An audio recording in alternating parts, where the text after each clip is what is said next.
வணக்கம். ஒரு ப்ரக்கோலி, அப்புறம் வெங்காயம், தக்காளி, இஞ்சி, பூண்டு, பச்சை மிளகாய் இதெல்லாம் அரைச்சிக்கணும்.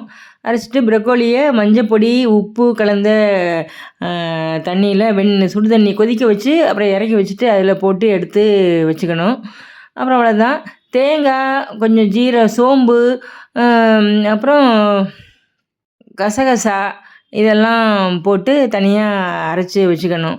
அப்புறம் ஹோல் கரம் மசாலா தாளித்து கொஞ்சம் அரைச்ச விழுத போட்டு கொதிக்க வச்சுட்டு அதுக்கப்புறம் இது சேர்த்து ப்ரக்கோலி சேர்த்து அப்புறம் தண்ணி ஊற்றி கொஞ்சம் மிளகாய் பொடி அதான் கலக்கணும். இதில் பச்சை மிளகாய் போட்டிருக்கோம், அதனால் கொஞ்சமாக பார்த்து மிளகாய் பொடி கலந்துக்கணும். கலந்துக்கிட்டு கொதிக்க வச்சுட்டு இந்த ஸ்டேஜில் எடுத்து சாப்பிட்டா கிரேவி, இல்லை குருமா வேணும்னா தேங்காய் அரைச்சி ஊற்றினா குருமா. ரெண்டுமே ரொம்ப நல்லாயிருக்கும். தோசைக்கு சாப்பிட்டோம், சப்பாத்திக்கும் சாப்பிட்லாம்.